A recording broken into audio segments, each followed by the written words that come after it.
Tunamsalimu John aliye katika jina la thamani na Bwana mkombozi wetu Yesu Kristo. Que le Seigneur Jésus-Christ vous bénisse tous ce soir. Bwana Yesu Kristo amebariki nini wote jioni ya leo. Je ne sais pas si nous allons tous bien.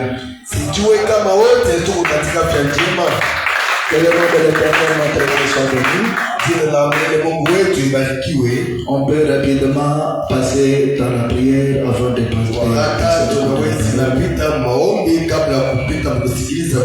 Prions tous le Seigneur. Seigneur Jésus, Dieu Tout-Puissant, Créateur de l'univers, l'auteur de la vie éternelle. Tu es le Dieu dispensateur de tous les dons excellents. Tu es l'alpha, tu es l'oméga, tu es le commencement, tu es la fin. Tu es la pierre de jaspe, tu es la pierre de sardoine. Le même hier, aujourd'hui et éternellement, c'est toi, le Seigneur Jésus-Christ. Voilà, éternel Dieu, comme promis, et nous sommes déjà au rendez-vous. Nous croyons certainement que tu es le Dieu qui ne manque jamais à aucun de tes rendez-vous. Seigneur, tes enfants sont déjà là. Ils t'ont porté des requêtes, ils t'ont porté des demandes. Nous croyons, Seigneur Dieu Tout-Puissant, que nous allons tenir l'objet de notre demande. Parce que tu as dit dans ta parole, tout ce que nous demanderons en priant, nous devons croire que nous avons reçu l'objet de notre demande et nous devons s'accomplir. Seigneur, nous te prions de nous envoyer ton onction. Cette onction qui enseigne, l'onction qui révèle ta parole. Qu'elle soit sur nous, qu'elle soit répandue dans ton auditoire. Que la même onction, Seigneur, soit sur notre interprète. Daigne encore fois, Seigneur, nous donner une meilleure audition, de sorte que nous puissions bien t'entendre. Nous congélons de sérieux toute autre présence. Esprit qui ne vienne pas de toi et qui ne puisse jamais et qui ne peut pas glorifier le nom du Seigneur. Que tous ces esprits-là, Seigneur, puissent prendre leurs valises, puissent boucler leurs bagages afin de quitter ces lieux pour la gloire de Dieu. Lorsqu'ils puissent prendre la prééminence et l'autorité sur tous ces lieux pour la gloire de Dieu. Nous nous abandonnons entre tes mains dans le nom merveilleux glorieux du Seigneur Jésus. Mon frère est venu pour t'entendre, ma sœur est venue pour t'écouter. Éternel Dieu des armées, tu as dit personne ne peut entrer dans ta présence et rentrer tel qu'il était venu. Tu es le Dieu qui récompense, tu es le Dieu qui sauve et tu es le Dieu qui délivre. Lorsque tes enfants, Seigneur, soient guéris, reçoivent certainement, éternel Dieu, leur délivrance pour la gloire de ton Seigneur. Nous remettons cet instant entre tes mains dans les noms glorieux et merveilleux. Dis Seigneur le Sauveur, Jésus-Christ notre Père. Nous avons ainsi prié et nous disons Amen. Que le Seigneur Jésus vous bénisse. Nous allons prier pour tous les cas après l'exhortation ou la prédication de la parole. Que vous soyez malade, n'importe lequel des cas que vous avez, même les besoins, si vous êtes en urgence de quelque chose, vous pouvez passer à la ligne de prière.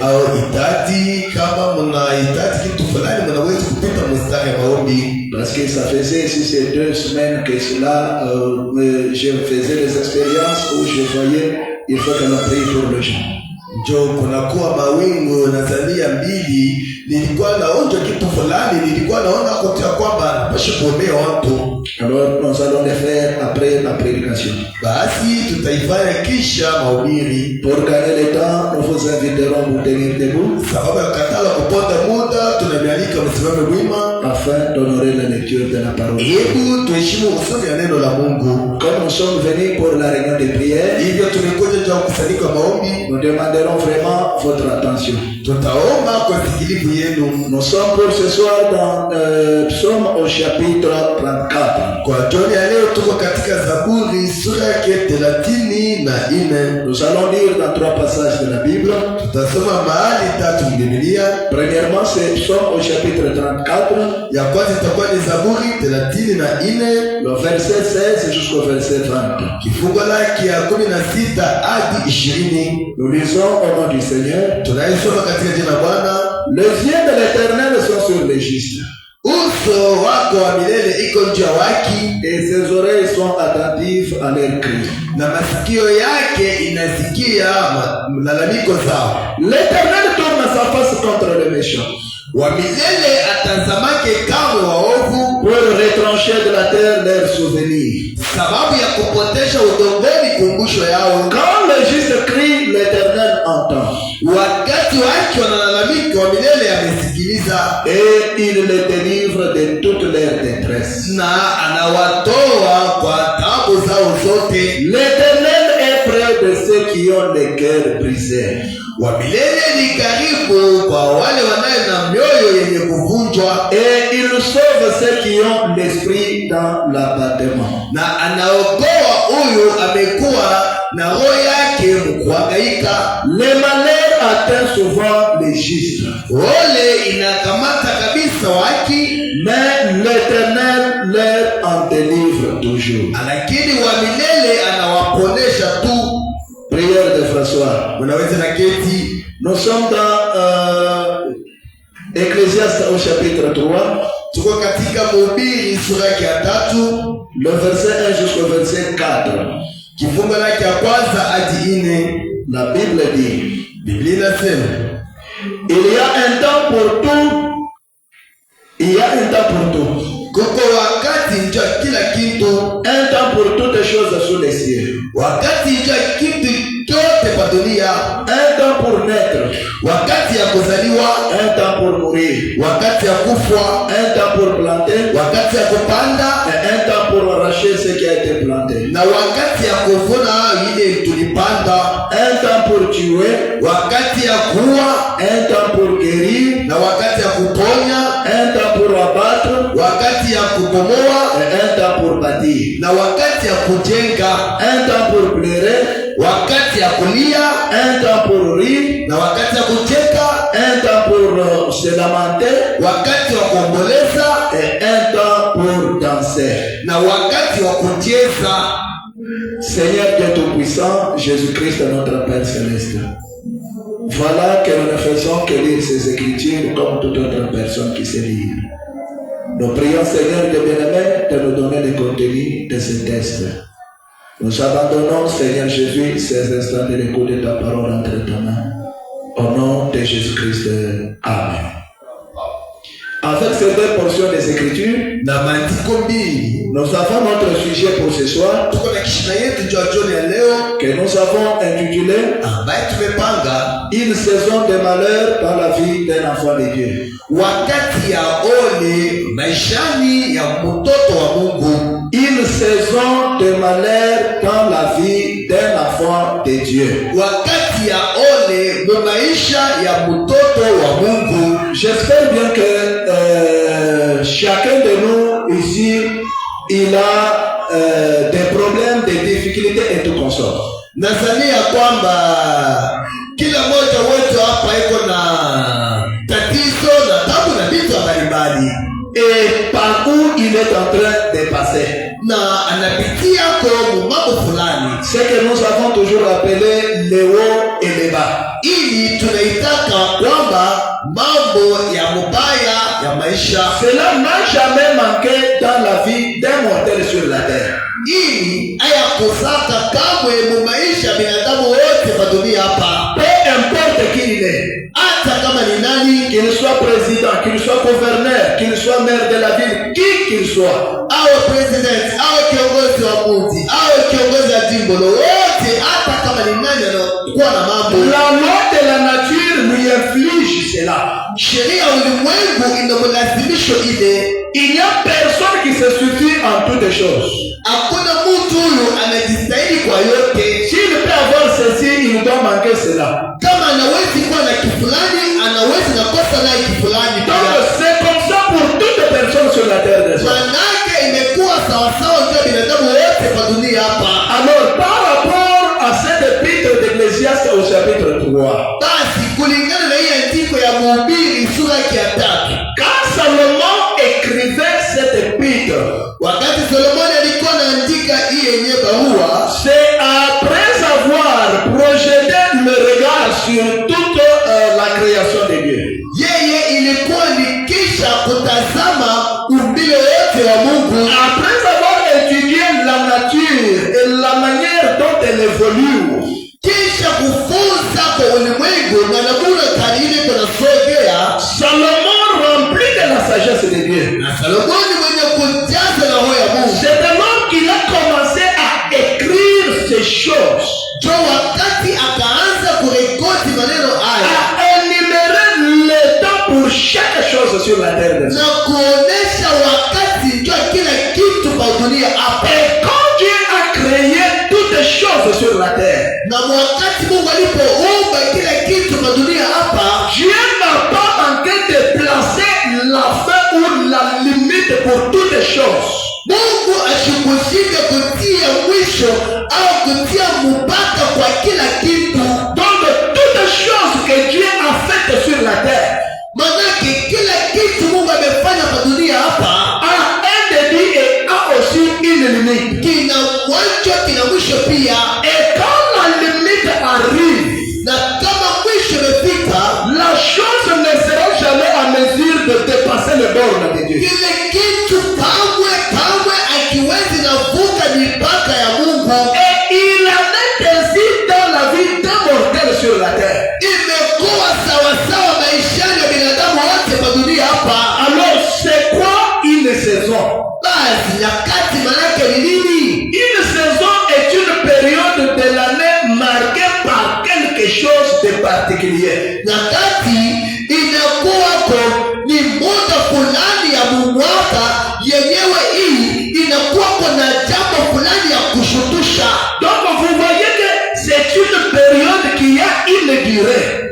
Inakuwako ni muda fulani, inakuwa na mrefu mwanzo na mwisho yayo. Donc c'est quelque chose qui a un début et c'est quelque chose sur laquelle il y a une limite qui est déjà bien calculée. Ni kitu fulani kinakuwa na mwanzo na kumwisho kinakuwa tena na mipaka yenye kutia mzuri. Et cette période est marquée toujours par quelque chose de particulier. Na hii muda yenyewe inakuwa yenye kutambulisha kwa jambo la kushangaisha.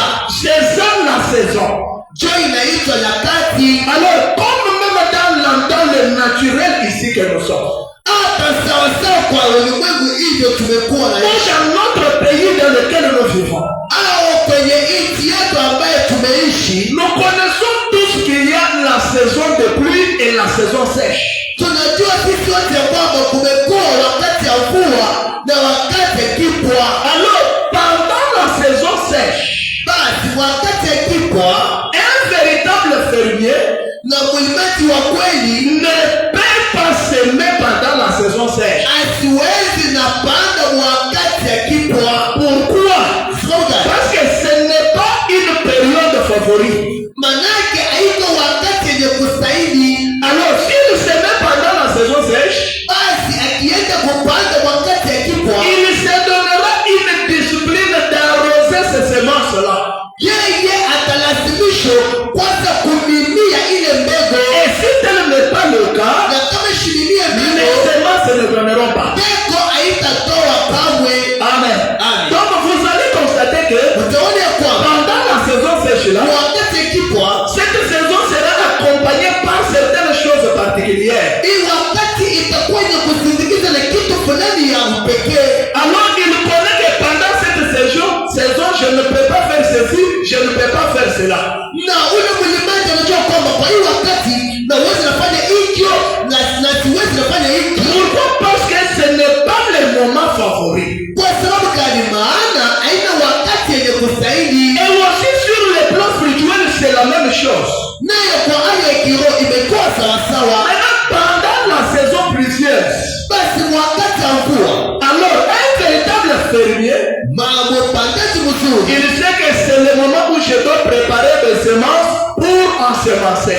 amejua kwamba ni wakati kwangu nipate kutayarisha mbegu yangu, maana nipate kuipanda. Parce qu'il connaît qu'une fois que ces semences sont ensemencées, il y aura la pluie et j'aurai des récoltes. Na amejulisha kwamba kisha mimi kupanda mbegu yangu ambaye kama mvua inanyesha mimi nitapata kwa matunda na tafuna. Et vous verrez que pendant la saison pluvieuse, Na mtaona kwamba wakati ya mvua il y aura un comportement que tout le monde va adopter. kutakuwa kwa tabia fulani ili watu wote wataenda kuungana nayo. Vous verrez même en cours de route, quelqu'un ou une personne munie de son parapluie, l'autre de son par-dessus. Mtaona hapo wakati hapo mtu fulani iko anatembea na parapluie yake, mwingine naye iko anatembea na koti yake ya mvua. Pourquoi? Parce que nous sommes dans une saison compliquée, c'est la saison des pluies. Kwa sababu gani? Maana tumekuwa wakati ya mvurugo, ni wakati ya mvua. Alors quand cette saison-là arrive à sa fin, nayo kama wakati ya mvua imefika mwisho yayo, vous verrez que la pluie cessera. Mtaona mvua itakata. Et cela ne dépendra même pas de la volonté des hommes. Na ile haitalingana hata na mapenzi ya wabinadamu. Que les hommes admettent ou pas. Wabinadamu waitikie ama wakatale. Si c'est la saison de la pluie, kama ni wakati ya mvua, il tombera toujours à verse. Mvua itanyesha tu. Et si cette saison-là arrive à sa fin, na kama wakati imefika mwisho, la pluie s'arrêter d'elle-même. Utaona mvua itakatika binafsi. Donc Dieu a fait les choses comme ça. Manake Mungu anaishimamisha kama hivyo. Et maintenant dans le pays tempéré, basi maiti yenyewe ya dhuruba, là où vous verrez que Dieu a rétabli les saisons en 4 parties. kwa ile mtoni ya kwamba Mungu anagawanya nyakati kwa vipindi ine. Exemple en Europe, en Afrique, aux États-Unis et tout comme ça. Na wengine kule Kubulaya, Kumerikani na mafasi ya mbalimbali. Vous allez découvrir qu'ils ont 4 saisons. Mtoni ya kwamba kule wanakuwa na nyakati ine. Ils ont l'été, wanakuwa na wakati ya baridi, ils ont l'automne, wanakuwa na automne, ils ont le printemps wanakuwa na wakati ya printemps, et ils ont l'hiver. na hiver pia, Période de neige et tout comme ça. wakati ya maneji kunyesha na Ce ingine. sont des saisons. Inakuwa ni nyakati Et fulani. vous allez trouver que Na mtoni ya kwamba dans la saison de neige, wakati ya theluji, vraiment tout le monde a son par-dessus. mtu wote atakuwa na koti yake ya Et kushika. si tu n'es pas un par-dessus, tu risques de mourir. Na kama una na koti ya kushika kabisa juu ya ile inaweza kuvumilia theluji, unaweza kufa. Je ne sais pas si l'église est avec moi. Sijui kama kanisa unatembea pamoja. Alors les gens s'adaptent selon le climat ou la saison. Basi watu wataanza na kuishi kulingana na nyakati ambayo wanapitia. Et quand cette saison-là arrive à sa fin, Na kama ile nyakati imefika kumwisho, tu vas voir les comportements de la saison s'arrêter et la lyre commencer à se changer pour s'adapter à une autre saison. mtaona ya kwamba wakati ikifika kumwisho yayo, watu watabadilisha namna yao ya kuishi na wataanza kujitayarisha juu ya kuingia mnamuna ingine juu ya nyakati ingine. Et quand Salomon a fait le résumé de toutes ces choses, Na wakati Salomoni akahesabu yote mwisho, et il a compris comment évolue la nature, akaelewa kwamba namuna kali ulimwengu inayosogea. c'est là qu'il a écrit cette épître d'Ecclésiaste. Jo, kwa maana akarekodi hii yenyewe barua ya mhubiri. Amen. Il y a un temps pour toutes choses sous les cieux. Ya kwamba kumekuwa wakati juu ya kile kitu chini ya udongo. Alors quand Salomon a parlé comme cela, Na wakati Salomoni alisemezea kama hivyo, c'est-à-dire il parlait la même chose avec David qui était avant lui. manake alisema kwa kitu ya pamoja na Daudi huyu alikuwa mbele yake. C'est là que nous avons dit avec vous dans Psaume au chapitre 34. Jo, kwa maana tumetoka kusoma pamoja na nini katika Zaburi 34. David a dit, les yeux de l'Éternel sont sur les justes. Daudi alisema kwamba macho ya wa milele iko juu ya wahaki, Et ses oreilles sont attentives à leurs cris. na masikio yake inateka lalamiko zao. L'Éternel tourne sa face contre le méchant Wa milele asimutazame kamwe muovu, pour retrancher de la terre leurs souvenirs. sababu ya kupoteza pa udongo kumbusho yao. Quand les justes crient, Wakati mwake naye lalamika, l'Éternel entend.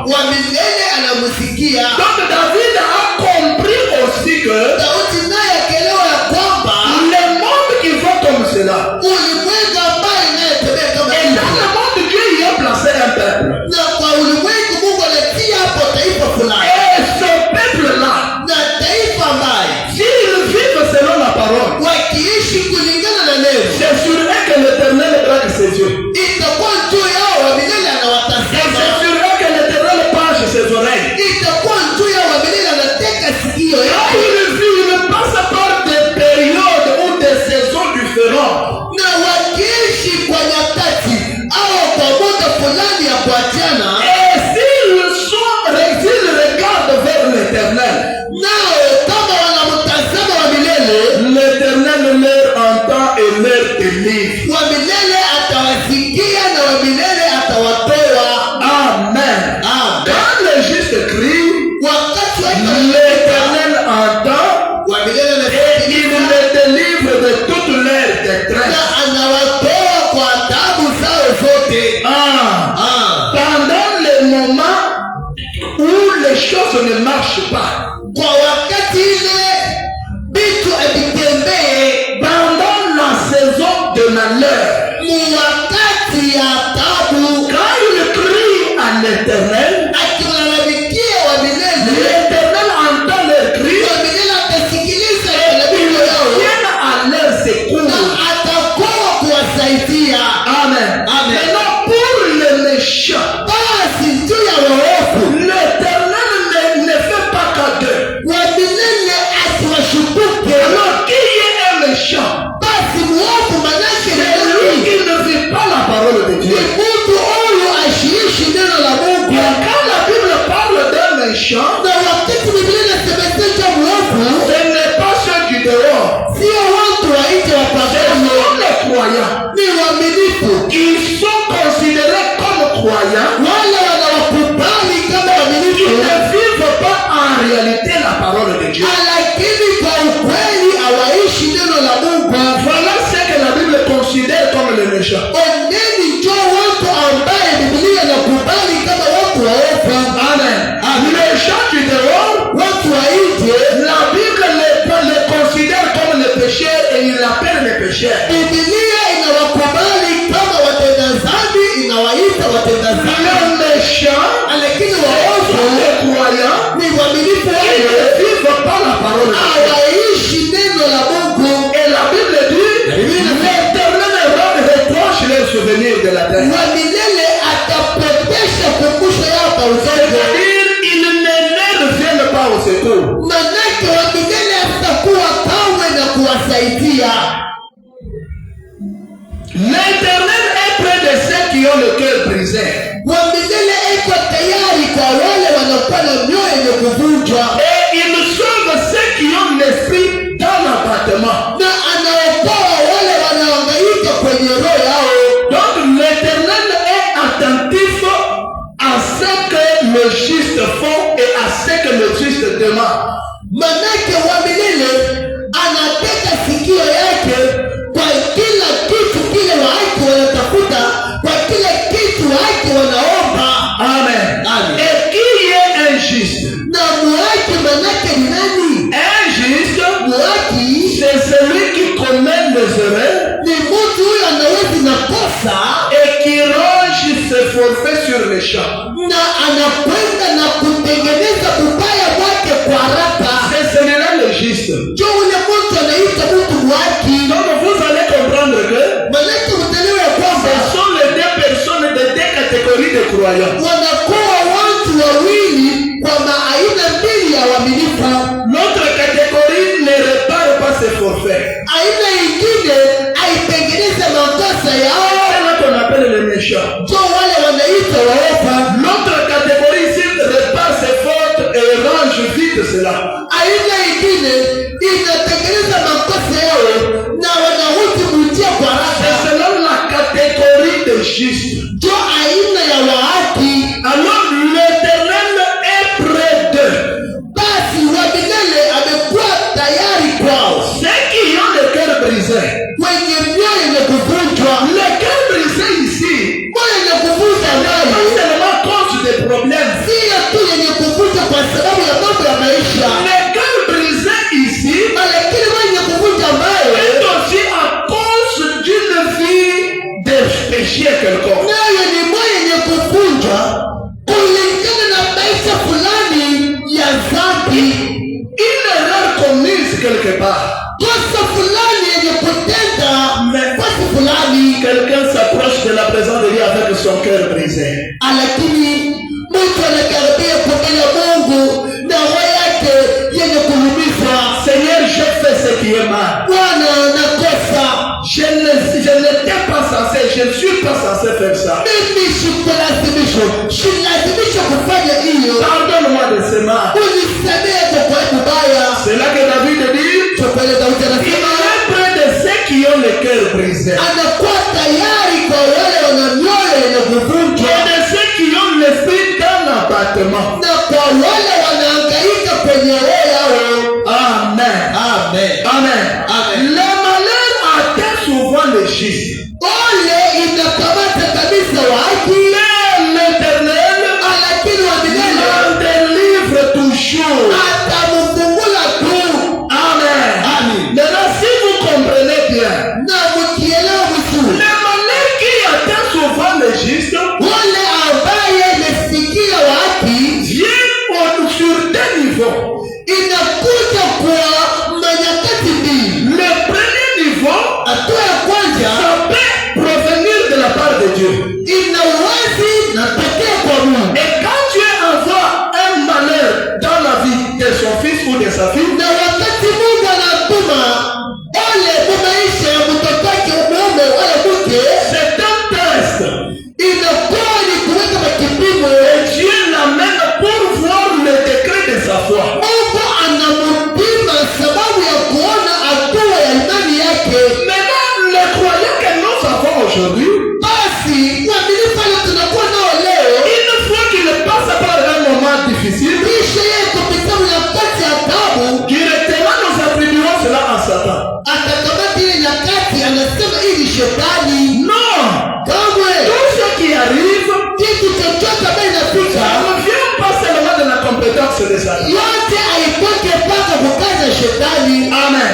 C'est ce que les croyants doivent savoir. Sio kile waaminifu wanapaswa kujua. Certaines choses arrivent dans la vie Kuna vitu vingine vinatufikia maisha, par l'accord de notre Dieu. ni Mungu wetu anaihusia. Parce qu'il y a plusieurs manières de façonner ces enfants. Manake Mungu amekuwa na namna mbalimbali ya kutunga watoto Il y a wake. plusieurs manières de prouver la foi de ces enfants. Mungu ana namna ya mbalimbali sababu ya kuthibitisha imani ya watoto wake. C'est là que l'apôtre Paul, quand il est allé aux Hébreux, Ndio kwa ile mwanafunzi Paulo wakati akaenda kwa Waebrania il leur a dit, akawaelezea kwamba celui qui s'approche de Dieu huyo anamkaribia Mungu doit savoir que Dieu existe. anapata kujulisha kwamba Mungu yupo Il est le rémunérateur naye ni mlipaji de ceux qui le cherchent. wa wale wanayomtafuta.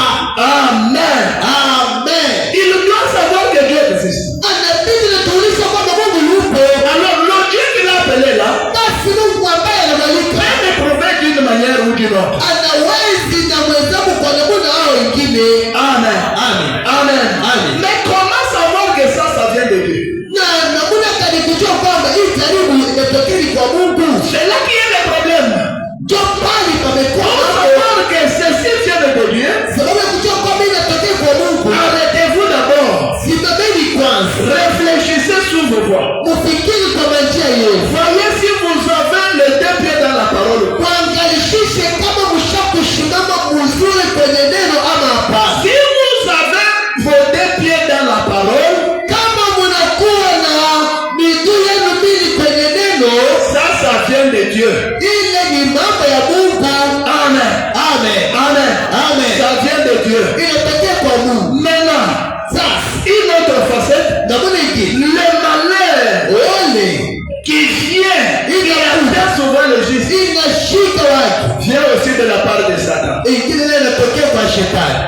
Amen. Amen. C'est Satan maintenant qui vous jette sur un lit d'affliction Ni shetani anavitupa kwa kitanda yenyewe ya sikitiko, pour vous amener à nier l'existence de Dieu. sababu ya kumifikisha mupate kukana uwepo la Mungu. Et comment découvrir que ça vient de Satan? Na namna gani kuitambua kwamba hii inatokea kwa shetani? Et lorsque vous regardez autour de vous, Ni wakati mnaangalia kando kando et yenu, vous trouvez que la parole est restée là-bas. na mnaona kwamba neno la Mungu linabaki pale, Vous vous êtes ici. ili mnakuta Là, directement, pale tu c'est Satan qui vous a lié. ni shetani anamikamata. Amen. Amen. Le malheur là vient de Satan. Ile ole imetokea kwa shetani. Alors, c'est quoi le malheur? Basi mambo ya ole ni nini? Selon les dictionnaires, Kulingana na kamusi, le malheur ole est défini comme étant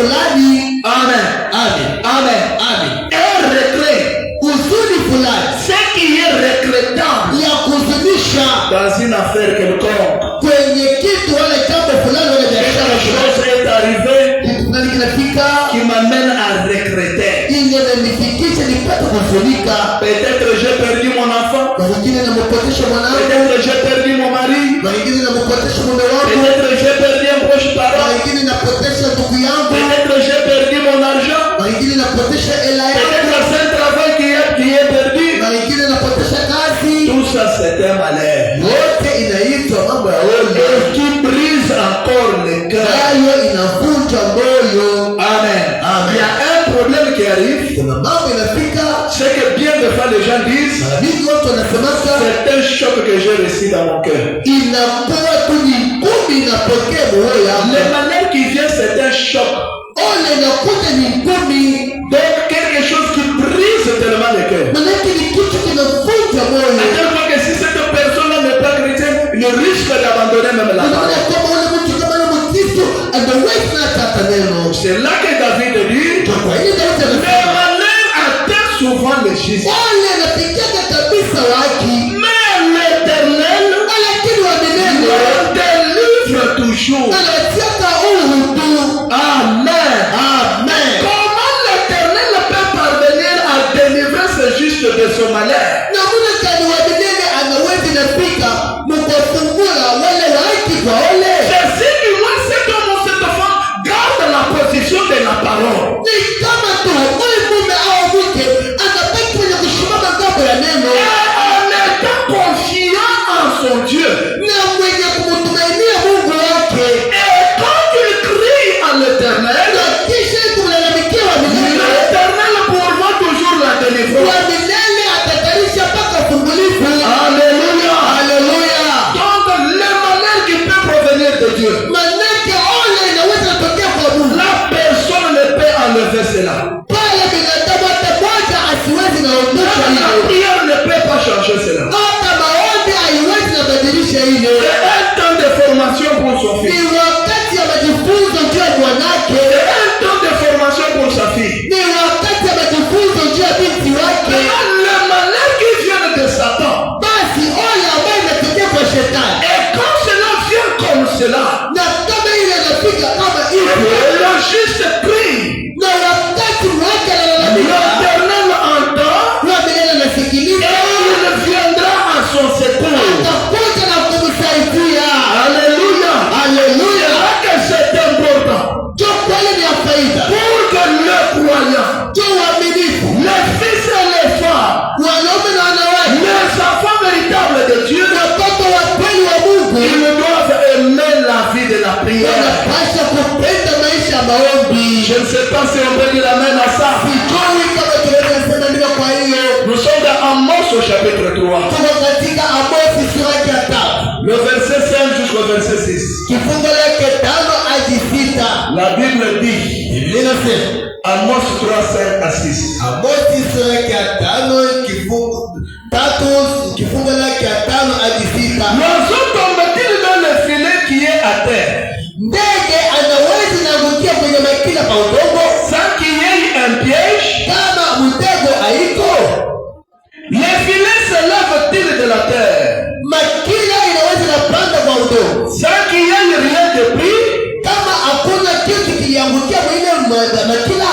Sonne-t-on de la trompette dans une ville, Wanaweza napiga parapanda kwenye Mungu sans que le peuple soit dans l'épouvante? kama taifa haitetemeke?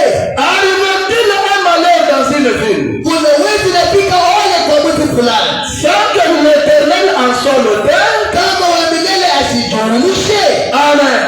Donc tout ce qui arrive Manake kitu chochote dans la vie d'un enfant de Dieu, kwa maisha ya mtoto wa Mungu, bon ou mauvais, iwe kizuri ama kibaya, cela ne peut pas arriver hii haiwezi nafika sans que Dieu ne l'ait permis, kama Mungu asiruhusie, sans que Dieu ne puisse connaître cela. kama Mungu asijue. Mon frère, ma soeur, Ndugu yangu, dada yangu,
jioni ya leo. Un oiseau qui vole dans le ciel. Ndege mwenyewe anapepeka kwa anga. Mais il se retrouve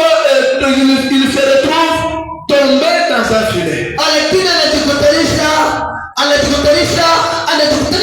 kwenye mmakila. Qui a fait que cet oiseau-là tombe dans le filet? Ni nani anafikisha ule ndege angukia mmakila?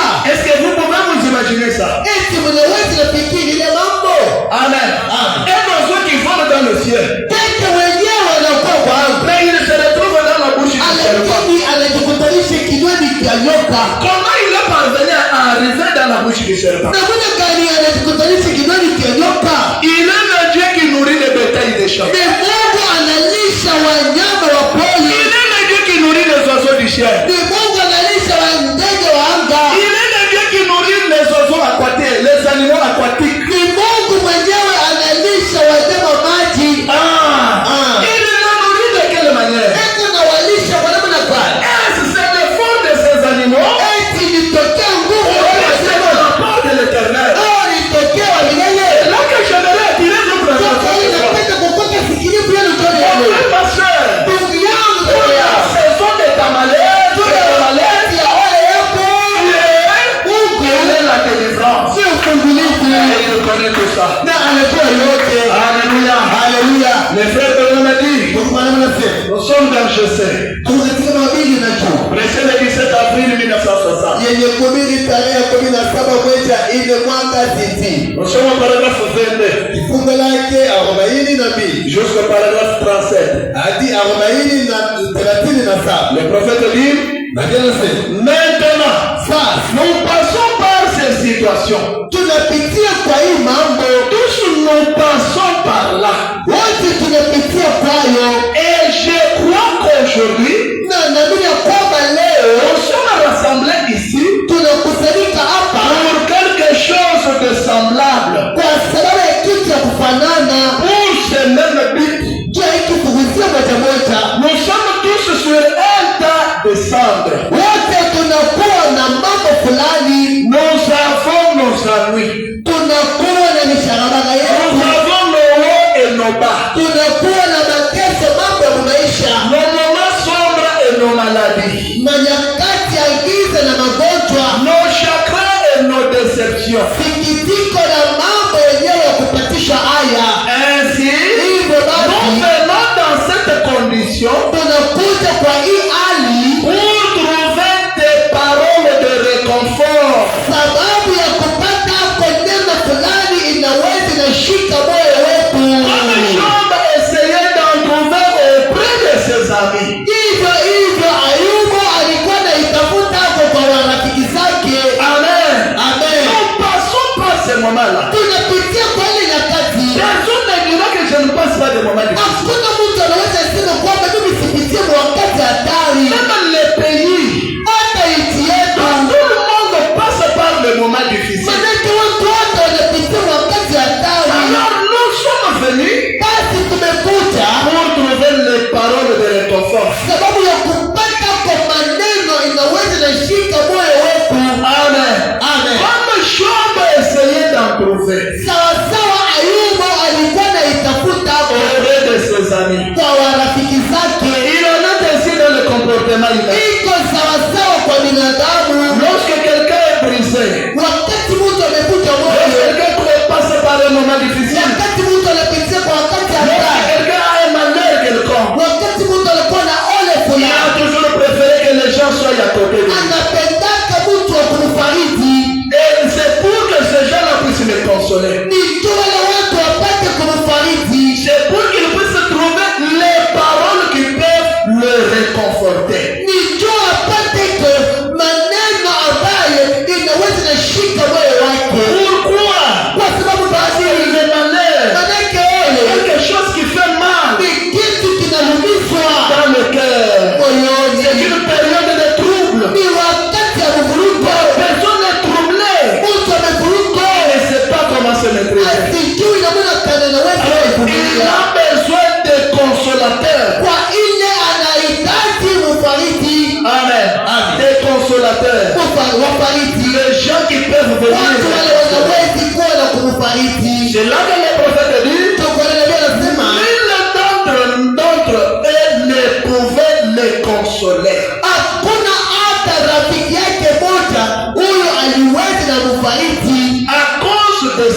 chamboulement. Kwa sababu ya hii mvuruko, Il l'accusait d'être quelqu'un qui péchait en secret. wote walikuwa na mustaki kwamba ni mtu alikuwa anatenda dhambi kwa uficho tu.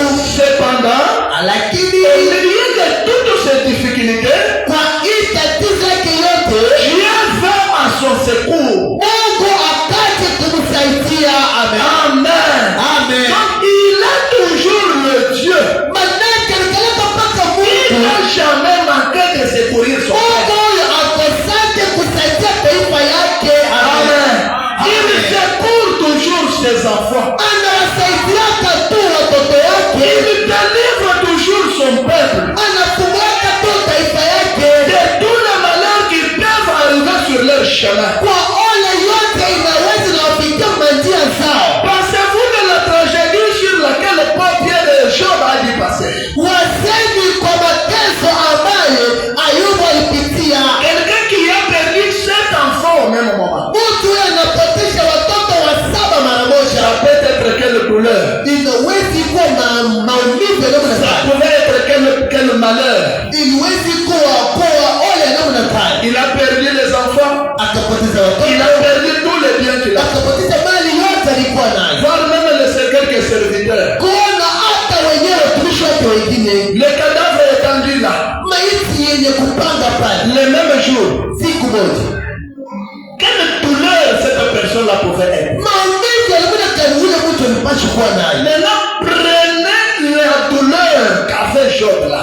Basi chukueni ile maumivu ilikuwa na Ayubu Et par où vous et moi, nous sommes en train de passer aujourd'hui. na tuangalisheni nini nami tunapitia wapi leo. Donc on dirait que Dieu était méchant vis-à-vis des gens. Basi tutasema kwamba Mungu alikuwa mwovu kumbele ya Ayubu. Amen. Amen. Le prophète dit, Na tena sema Job s'est posé des questions.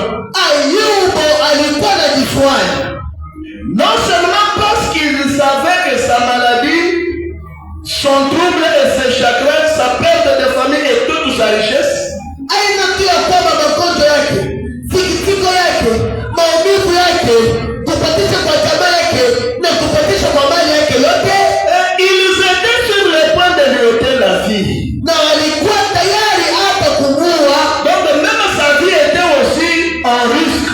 Hata maisha yake ilikuwa karibu kupotea, Parce qu'il avait perdu même la santé. manake alipoteza hata afya. Amen. Et il avait même des ulcères sur tout son corps. Na alikuwa na vipimo kwa mwili wake wote. Alors regardez dans cet état-là. Basi tazameni kwa ile hali, La Bible et le prophète dit, nabii anasema il savait qu'en tant qu'un jeune homme, alijua kwamba yeye kama mzee avancé en âge, mwenye kusogea kwa miaka il se dirigeait vers la tombe. alikuwa anakaribia kaburi. Il savait Alijua et croyait qu'il existait quelqu'un qui l'avait placé sur la terre. na kuaminia kwamba kulikuwa kwa mtu fulani mwenyewe alimtia pa udongo hapa. Amen. Amen. Il ne pouvait simplement pas être venu ici de lui-même. Asikuwezi kuishi tu padunia hapa kwake binafsi. Et il savait qu'il était venu d'un père et d'une mère. Alijua kwamba alitokea kwa baba fulani na kwa mama fulani, Toutefois, ce père et cette mère devaient avoir été engendrés par quelqu'un. na kila mara huyu baba na huyu mama nao walipata kuzaliwa kutokea fulani, Et cela l'a ramené à l'origine. na ile ikamrudisha kumzizi, Et il s'est posé la question, qui a engendré le premier homme? na akajiuliza kwamba ni nani alimzala kwa mtu wa kwanza. Et le frère Branham a dit, Tunaambia et si nous en tirions juste cette conclusion, na kama tunaimaliza kusema hivyo, et c'est pour cette raison que nous sommes ici. na ndio kwa hii sababu tumekuwa hapa. Amen. Amen. Quand Job s'est posé toutes ces questions-là, Wakati Ayubu alikuwa anajiuliza maswali yote, il a retourné à l'origine. akarudi kumwanzo Il a compris que na akaelewa kwamba là, à l'origine, kule katika mwanzo il y a un créateur. kuna muumbaji fulani. Malgré tout ce qui m'arrive dans la vie, Aijue mambo yote yananifikia maisha, malgré la perte de tout ce que j'avais,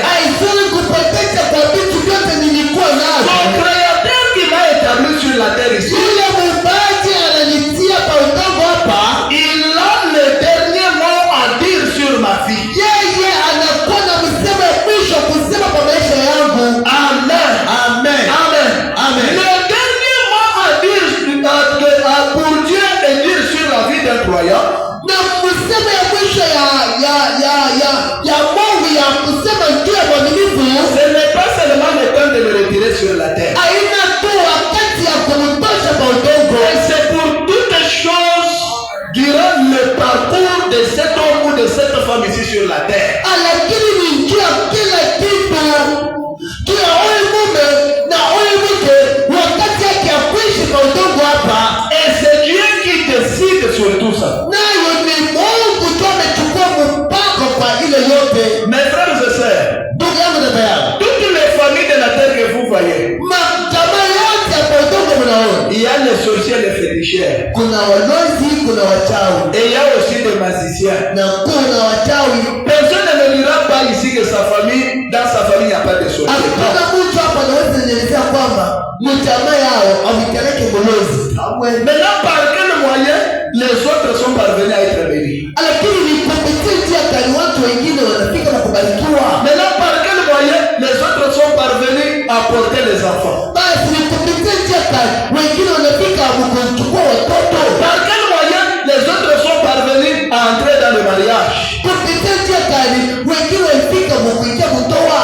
Parce que vous savez, les sorciers de nos familles là, Manake mnajua wale waleta majamaa, ils ne peuvent jamais admettre votre bonheur. hawezi kama naitikia wema yako. Mais quand on parvient à réussir dans la vie, Lakini kama tunafika kufanikiwa kwa maisha, c'est pour dire que manake c'est Dieu qui a à décider. ni Mungu tu anachukua mpango. Amen. Amen. Quand Dieu décide dans la vie d'un homme Mungu akichukua mpango maitele binadamu fulani, que ça monte, que ça descend, personne ne changera le destin. Mungu hata moja siwezi kubadilisha mtamasiku ya Mungu. Amen. Amen. C'est le destin de Dieu qui s'accomplit. Ni mtamasiku ya Mungu tu atatimizika Si maisha ça ya ne Mungu. s'accomplit pas aujourd'hui, Kama itimizike ça leo, va s'accomplir demain. itatimizika Si kesho. ce n'est pas demain, Kama ina ça kesho, s'accomplira après demain. itatimizika kesho C'est yake. ce que toi tu es censé faire. Lakini kile wanapata kufanya, Reste dans la parole. baki kwenye neno la Mungu. Souffre comme étant un juste. Wewe teseka kama mwaki, Car le secours est là. manake msaada yupo Et la délivrance est là pour toi. na fungulivu yupo juu yako. Mais si tu souffres comme un méchant Lakini kama unateseka kama et mwovu comme un pécheur, na kama mtakazana, la ruine est à ta porte. aribu inakukaribia. Alléluia. Haleluya. Frère Branham a dit, Ndugu Bwana anasema, il dit, anasema nous avons maintenant maintes fois entendu l'histoire de Pâques et l'avons lu du début à la fin. na tuna sasa tulisikiliza kwa habari ya Pasaka na tulisoma kwa wakati. Et aujourd'hui, dans nos émissions radiophoniques, vous entendez différents ministres en parler. Na leo kwenye redio mnasikiliza wahutuba mbalimbali wanaisemezea. Et si je ne peux pour en arriver à ceci, Na kama nawezi kufika kwa hili, pourquoi passons-nous par ces troubles? kwa sababu kali tunapitia kwa hii mvurugo yote, Qu'est-ce qui fait que ces choses surviennent? ni nini napenda kwa hii mambo ipata kulamuka hivyo? Pourquoi un chrétien serait-il toujours perplexe? Kwa sababu kali Mkristo atakuwa paka na mambo ya kuwayawaya. Pourquoi n'irait-il pas d'une manière parfaite pour un chrétien? Kwa sababu kali yote haitembee kwa mwanamuna wa ukamilifu juu ya Mkristo. Mais cela n'est pas ainsi. Lakini ile haiko hivyo. Et nous le savons. Na tunajua. Et quelquefois, Na mara mingi nous avons plus de difficultés tuko na tatizo mingi quand nous devenons des chrétiens wakati tunakuwa Wakristo que quand nous en avions lorsque nous étions des pécheurs. kuliko wakati yenyewe vile tulikuwaka nayo kabla tuwe watu wa Kristo, wakati tulikuwa watenda sana. Amen. C'est parce que Ni juu ya il est écrit, imeandikwa, le malheur atteint souvent les justes, wale nafikiaga kabisa waki, mais Dieu l'en délivre toujours. lakini Mungu eko nawatia huru tu. Amen. Dieu a promis beaucoup d'afflictions. Mungu aliatili mateso kubwa, des sentiments étranges et des choses étranges mania ya kigeni na vitu ya kigeni, qui seront au-delà de notre entendement. ile itashindia hata mawazo yetu, Mais c'est toujours pour notre bien. lakini yote eko na iruhusiwa kwa kutusaidia, Nous ne pouvons tout simplement pas comprendre cela. na hatuwezi tu kuelewa ile. Car si nous comprenons cela, Manake tukielewa ile, ce ne serait plus la foi pour nous. haitakuwa tena imani juu yetu. Amen. Amen. Nous marchons par la compréhension, Tunatembea kuelewa, mais nous le faisons lakini tunaifanya et nous l'avons. na tuko nayo, Et par la foi, na kupitia nous imani croyons selon la parole. tunaaminia kulingana na neno Et cela va conquérir à notre bien. ya kwamba ile itafika njia ya kutusaidia. Si nous pouvions comprendre cela aujourd'hui, Kama tunawezi naelewa ile leo, si nous pouvions comprendre que tous nos troubles kama tunawezi naelewa kwamba mafuruko yetu yote, et personne parmi nous n'est immunisé contre cela, na hata moja katikati yetu asikupokee chanjo ya kukatala ile, et si nous pouvions comprendre que ces choses concourent à notre bien, na kama tunawezi naelewa kwamba hii vitu vyote vinafika juu ya uzuri wetu. amen. Amen. C'est là qu'il y a les problèmes parmi les croyants. Kwa ile muko mambo katikati ya waaminifu, Pour lui, c'est le moment d'abandonner la parole, kwake yeye ni wakati ya kukatala neno, et pour lui, c'est le moment de taxer à Dieu de n'importe comment. kwake itakuwa ni wakati ya kusema hizo kitu chochote kwa Mungu. Or que tout ce qui nous arrive dans notre vie, Japo kitu chochote inayotufikia maisha yetu c'est pour la gloire de Dieu. inafika ni njia utukufu ya Mungu. Amen. Amen. Plus la chose dit, Hivyo mambo yanakawia, plus le miracle devient si puissant. hivyo muujiza iko naenda na kuwa ya uwezo, Et le miracle arrivera toujours. na muujiza itatendeka mpaka. Il n'y a pas quelque chose que notre Dieu ne peut pas résoudre. Hakuna kitu kile Mungu wetu anaweza na shinda kufanya. Ce qu'il y a un début sur la terre Kina mwanzo pa dunia, aura une fin un jour. kina mwisho siku ni moja, Il y a marqué des limites na Mungu anatia mipaka.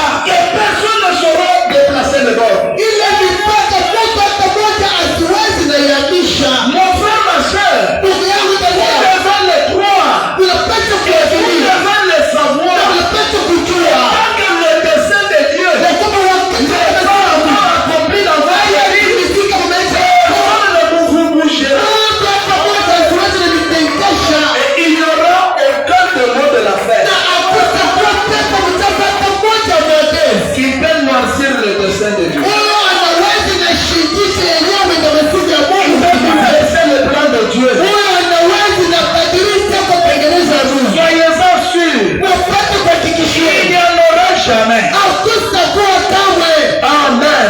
Amen. Aucun démon de la fête pepo mchafu ne hata moja mwepesi. bouleversera le dessein de Dieu. Haiwezi na labisha tengeneza Mungu. Et pour le malheur, Lakini njia wale nous ne sommes pas immunisés contre cela. hatukupokea chanjo ya kuikatala. Nous passons tous par là. Sisi wote tutapitia kwa ile mambo. Certains par les hommes, Wengine watapitia kwa habari, certains par les faits, wengine watapitia kwa joto, certains par la mer. wengine watapitia kwa habari, Mais tous par les hommes. lakini wote tutapitia kwa damu.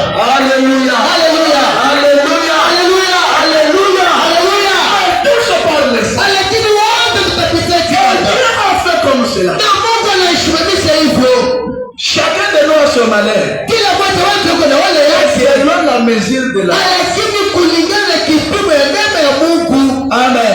Amen. Peut-être les frères bénis ici Wengine ne wetu peuvent pas supporter mon malheur. hatuwezi na kuhudumiya wale Ne yao, peuvent pas supporter ma croix. hatuwezi na kuhudumiya msalaba yao. Peut-être moi ici, Wengine je mimi ne hapa peux pas supporter son malheur. siwezi na kuhudumiya wale Je ne yao, peux pas porter sa croix. siwezi na kuika msalaba wake. Chacun de nous a sa croix. Kila mmoja wetu yuko na msalaba yake, Chacun de nous a son malheur. kila mmoja wetu yuko na wale yake, Il doit savoir na anapaswa kujua le malheur là ya kwamba ile wale a un début ina mwanzo et une na fin. itakuwa na mwisho. Quand le fin arrive, Kama mwisho ça unafika, ne demandera même pas beaucoup de prière. haitatafuta hata maombi mingi.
Amen.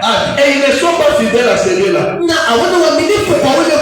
Parce que la fidélité et la confiance marchent ensemble. La confiance et la patience et la foi marchent ensemble. Et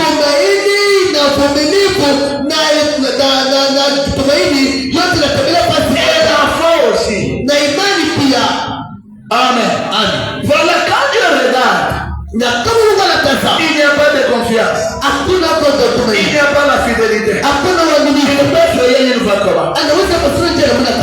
Mon frère et ma soeur, qui peut frayer une voie comment? Toi qui as pris le bassin des inquiétudes, tu as placé sur ta terre.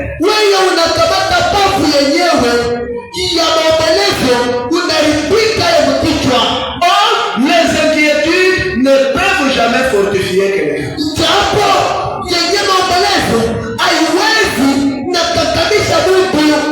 Je me demande réellement comment sa grâce fait toujours cela. Mais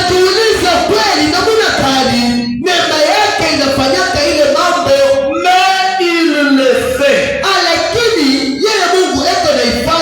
Et souvenez-vous, et dans toutes ces choses, Satan essaye de nous rendre nerveux et de nous bousculer ou de nous renverser. Et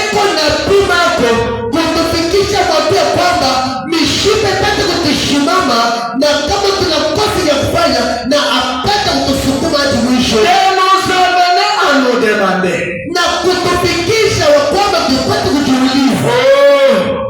Pourquoi ceci est-il arrivé? Pourquoi n'ai-je pas été comme ceci?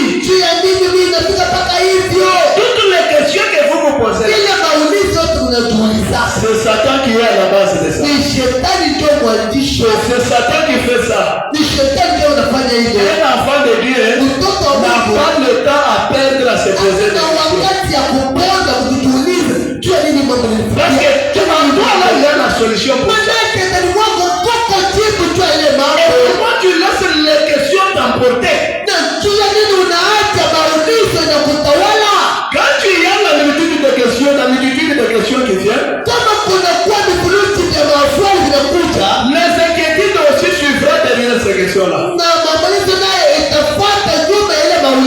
Quand les inquiétudes se commencent, déjà vous clignotez. Et c'est fini. Dieu ne peut pas frayer une voie. Dieu frayera une voie quand? C'est lorsqu'il fera votre position. Il est fidèle à lui. Il est confiant à sa parole. Mon frère, ma soeur, Dieu frayera une voie. Amen. La nature doit nous enseigner. Vous savez, dans la politique,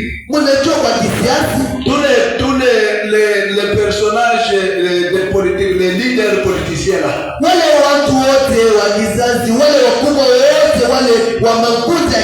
une fois que vous présentez devant lui, bonjour chef, bonjour président, changez vraiment des idéologies. Politique. Et là, il devait porter son polo. On a écrit son parti politique et tout comme ça. Oui, il y a son visage et tout. Demain, il devait au parade. Vous savez, après demain, qu'est-ce qu'il fera? C'est qu'il fera des fois. Vous êtes en train de gagner une place dans son cœur. Après demain, vous le verrez vous appeler. Et il va te donner une poste. Après le poste là,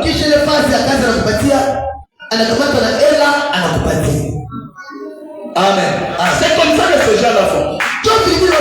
Maintenant, qu'en est-il de notre Dieu? Qui marche portant ce nom de Jésus, étant fidèle à sa parole, il faisait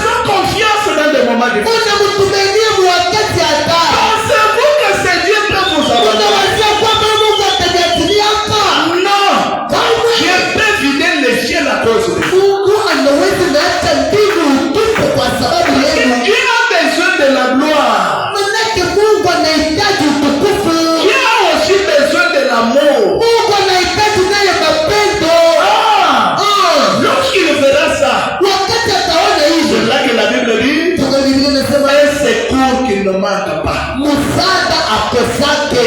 Et à qui est celui qu'on secourt? Na ni nani wanasaidia? C'est celui qui est dans la détresse. Ni mtu anakuwa wakati. Quand quelqu'un est dans la détresse, Kama mtu anakuwa wakati il hatari, est poussé à bout. amesukuma mwisho, Il ne connaît pas d'autre secours. asijue msaada Il ingine, est au bout de ses forces. eko kumwisho ya nguvu yake. Préparons-nous maintenant pour la prière. Tujitayarishe Il est au bout de ses forces. eko kumwisho ya nguvu yake. Maintenant, il désire le grand secours. Pale sasa anahitaji msaada Il kubwa. voit que lui, il est faible. Anaona kwamba Et yeye c'est anakuwa le dhaifu. secours-là qui est plus Na ni fort. ile msaada ndio atakuwa ya À uwezo. ce moment-là, Na vile wakati le secours immédiat msaada ya ne haraka manque pas d'effrayer. haitakosa kumpasula njia. C'est pourquoi les enfants de Dieu Ndio kwa maana ne watoto wa Mungu doivent pas être négatifs. hawawezi kuwa watu wa kuegemea ngambo ya kushinda mu maisha. Il ne faut jamais être négatif dans l'esprit. Hapana kuegemea ngambo ya kushinda mu maisha. Parce que chaque fois que vous êtes négatif, Manake wakati yote mnawaza mpaka ya kushinda, là maintenant vous bloquez Dieu. pale mnamshindisha Mungu kutenda. Amen. Vous les bloquez. Mnamshindisha kutenda. Appelez Jésus sur la scène. Kumwalika Yesu ndio kiwanzani. Prêchez le 19 mars 64. Yenye kuhubiri tarehe 19 mwezi ya 3 mwaka 64. 19 mars 64. Yenye kuhubiri tarehe 19 mwezi ya 3 mwaka 64. Paragraphe 5 jusqu'au paragraphe 6. Kifungu lake 5 hadi 6. Nous allons nous limiter là pour Tutashikilia pale juu tupate wakati wa kuomba. vous irez jusqu'au paragraphe 9. Ili utaenda hadi kifungu lake ya 10. Souvenez-vous toujours Kumbukeni tu de la raison de notre présence ici. sababu ya uwepo wetu hapa C'est pour essayer d'augmenter votre foi dans sa présence. ni juu ya kupima kupandisha kwa imani yenu katika uwepo wake. Amen. Afin que vous puissiez recevoir ce que vous demandez. Sababu mupate kupokea kitu ambaye mnaomba. Ainsi, Hivyo par la foi, kupitia imani vous croyez. munaaminia. Amen. Augmentez votre foi. Tupandisha imani Faites yenu, élever votre foi kuinua imani dans yenu sa présence. katika uwepo la Dieu Mungu. est redoutable dans son assemblée. Mungu anaendelea kwa kushangaisha kwa makutano yake. C'est-à-dire sa présence est toujours permanente en permanence. Manake uwepo wake ni talaka tayari. Alors comment les croyants ne reçoivent pas l'objet de leur demande? Basi namuna gani waaminifu hawapokee kitu chochote wanayoomba? C'est si du moins Kama leur foi ne parvient pas à monter imani yao haifike mkupanda jusqu'à les toucher hadi mkumugusa ou Mungu à l'approcher sur son ciel au kumkaribisha toke kiti chake, pour recevoir l'objet de sa demande. sababu ya kupokea kitu ambaye anayetafuta. C'est pourquoi mon frère et ma soeur, Ndio kwa maana ndugu yangu la tembea, foi s'élève ce soir imani yenu ipate kupanda et que vous puissiez être sûr na kupata kuhakikishiwa que vous ne partirez pas ce lieu ya kwamba hamtaondoki mahali avec ambayo le même problème. na mambo moja moja. On peut se tenir debout. Tunaweza kusimama chini. Souvenez-vous, Kumbukeni chaque bénédiction rédemptrice baraka zote za ukombozi a déjà été acquise. imesha kukubaliwa. Amen. Le prix a été payé. Bei wameshalipa. Il n'y a qu'un seul moyen Kuna namna moja par lequel vous pouvez recevoir cela. kupitia hiyo ambayo mnaweza kuipokea, C'est de le croire et de l'accepter. ni kumwamini